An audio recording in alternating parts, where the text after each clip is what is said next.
Okay, so here's part two, preterm labor contractions, I guess. Um, so anyway, they gave me the shot and made me feel weird, and um, they said, okay, well, try and get some sleep. And I'm like, are you kidding me? Because I can't sleep. They just gave me a shot that made me feel like I was going to jump out of my hospital gown, and um, like, they're basically like, you might be in preterm labor, now try to sleep. I'm like, can't do that. So Anna pulled out the little bed they had on, the chair that turns into a bed for the husbands or wives or whatever. And so we're laying there, and they turn the lights down, and and we just kind of hung, and focused on the situation, I guess, realizing that it's kind of, it's a little scary, because I don't want to, I don't want to have this baby yet.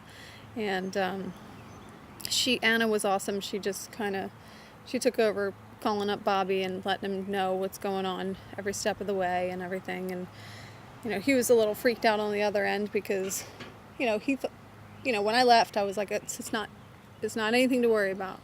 Because I really didn't think it was. I was just going in to make sure, So when she called and said, she's still having contractions and she's dilated, he was like, what, and I kind of wish that he was there or whatever, but, it wasn't necessary.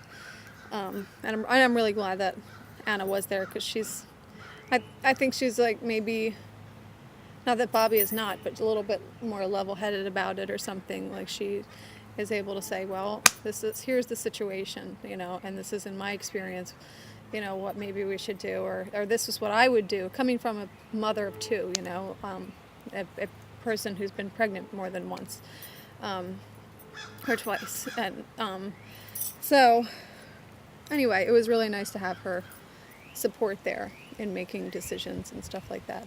But the decision wasn't hard, because, if they were contractions that were dilating my cervix, you want them to stop. And so we left. We ended up getting a little bit of sleep, and we left got discharged at, well, my doctor showed up at 6:30, 7 in the morning, and checked my cervix again, and he said, yes, you are still. So he said, I'm going to discharge you. You need to take bed rest for the rest of the day, and take it easy, And he's really sweet and reassuring. None of the nurses were reassuring. They were just like, you're in preterm labor, and I'm like, oh my God, And I cried about it. I was like, this is not happening to me, I'm made for this, So it just goes to show that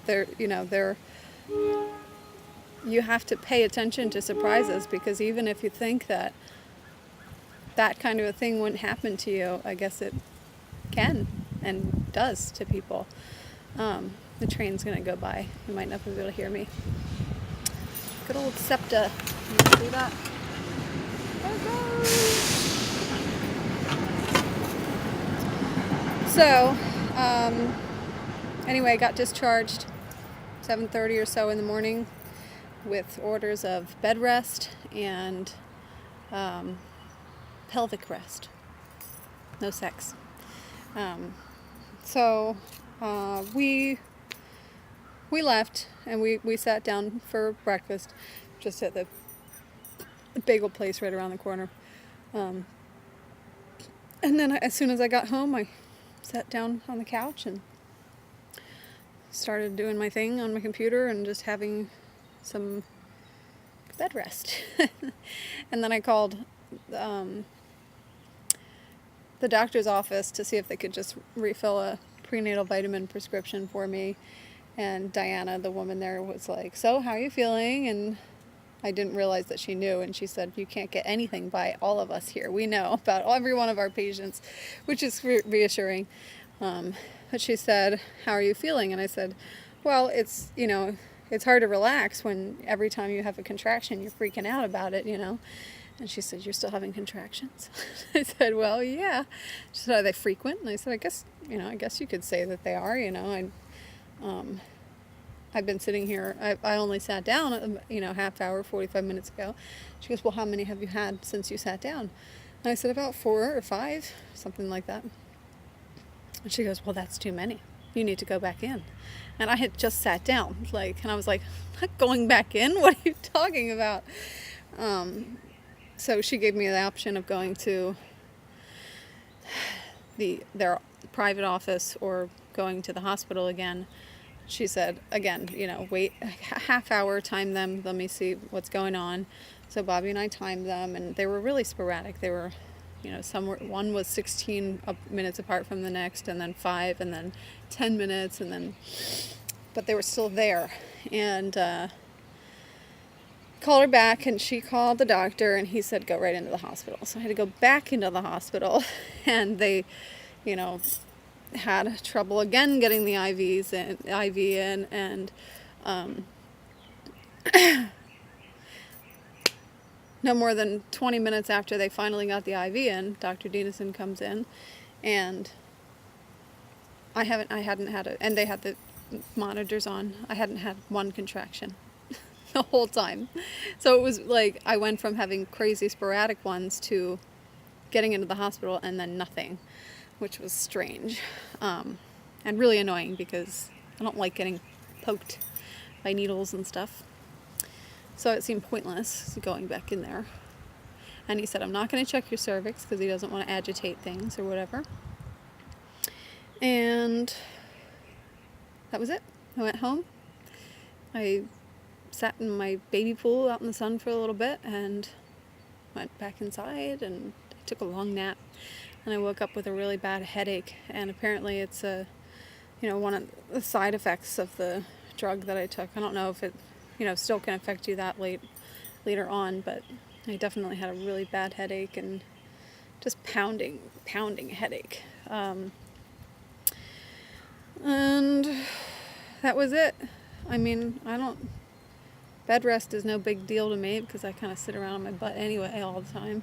But it's difficult because I do still work, and I have stuff that needs to be done. And now, after that, I can't bring myself to do the kind of work that I do have to do every once in a while, cleaning houses and getting a house ready for tenants to move in and stuff like that. I can't do it anymore. But I'll work around it. It's totally fine with me. My only fear is feeling inadequate or something, but I can't let myself feel that way when it's for a good cause or whatever. So that's it, really. I don't really know what else to say about it. They said that the reason that it happened was because of the sex. There's something in sperm that can make contractions happen. So they said have as much sex as you want after 36 weeks. Because at least with this hospital, they said anytime after 36 weeks is fine. But I think I'll hold off for another 4 or 5 weeks. Not that I really want to, but that and dehydration or whatever. I don't know. The babies, I definitely, I'm not surprised that something like this happened because I'm feeling a lot different this time around. I'm like, there's a lot of pressure. I could feel right where the baby's head is, and every time the baby moves its head, I have shooting pains, right by my cervix, which is normal. And it's almost like I can feel the baby coming out or something. That's not what's happening, but, and I really, you can almost take my word for it. I am pretty sure I'm going to have a really quick labor this time again. 4 hours was my last one. I wouldn't be surprised if this one came out in 3 or 2. I don't know. Oh, whatever. I'm very excited. I'm sure all you guys are too. Here's my belly one more time. You can't really see it. Whatever. You saw it last video. Thanks for watching. Signing off. See you next week. Bye.